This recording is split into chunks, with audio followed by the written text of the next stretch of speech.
Hey there, it's Sandy Freshie back with another video. Today's topic is self-projected authority, and this was actually a request from one of our viewers. So I just want to take a moment to remind you that if you have a request, go ahead and leave it in the comments box and I'll do my best to get a video out to you.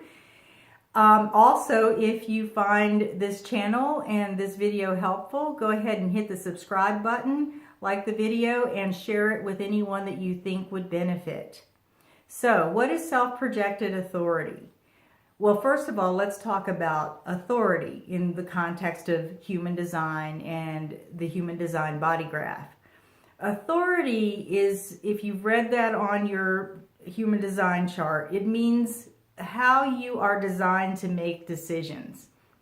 What is active within you, within your energy, that informs you or lets you know what the right decision is, what the correct decision is, and what that process is for working with your inner knowing to get clear about decisions. Now, with self-projected authority, as the name indicates, it's exclusive to projectors. And it's exclusive to projectors with a certain type of definition in their body graph.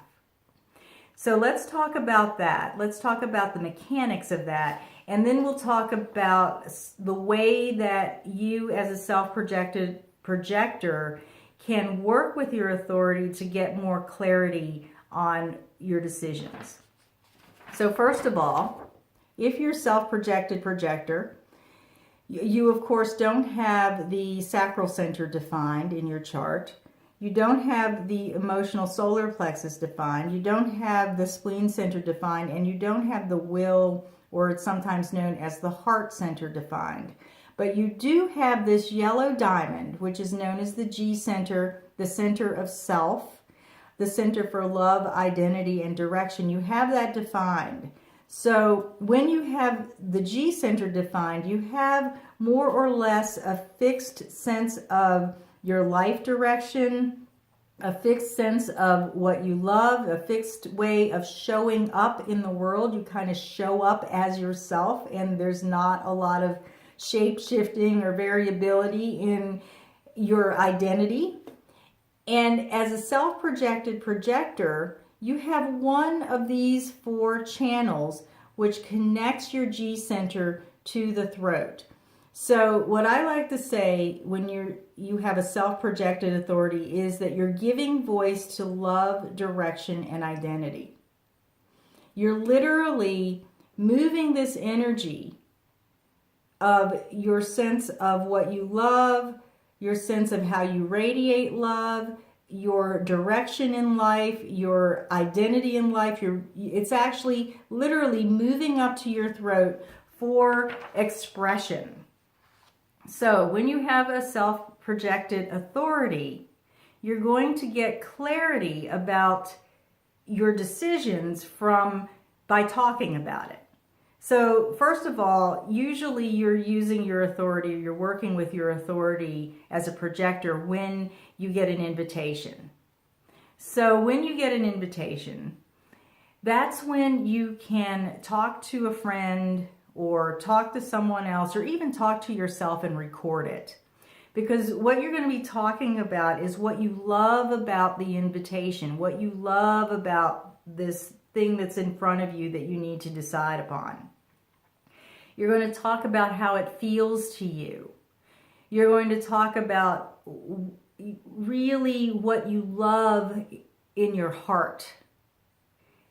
And as you do that, you're not trying to do the pro and con thing up in your head or anything like that, and you're not looking for advice if you're talking to someone else. You're really listening for, or maybe your friend is listening for, a shift in the frequency of your voice. So when I work with people who have a self-projected authority and they've come to a place where they are working with making a decision, I basically ask them what they love about the invitation or what they love about this thing that they're considering, and I sit back and I listen. And usually the conversation is recorded if we're, you know, working professionally together. And they can go back and listen to it, but I'm also listening for this shift. Sometimes it sounds like a lift in the voice. Sometimes it feels like something is gelling, like the frequency is gelling around the right direction. And I don't know how to explain it any better than that.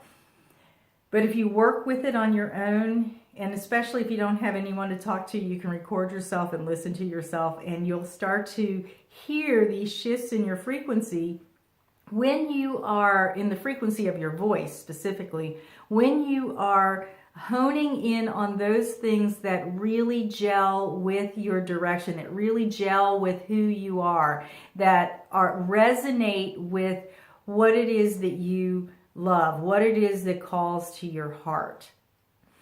So I want to invite you to practice that. I mean, of course, it comes into play. It's really crucial when you've had an invitation, but you can also begin to talk about things that you love and begin to get a feel for perhaps what it feels like in the center of your chest, and begin to hear how the frequency of your voice shifts as you talk about things that you love, as maybe you talk about things that you don't quite love, and what you would rather experience. And that will start to tap you into your self-projected authority, into your sense of self and what's best for yourself. So I hope this helps. And if you have any questions, also please leave those in the comments. And until the next time, be well.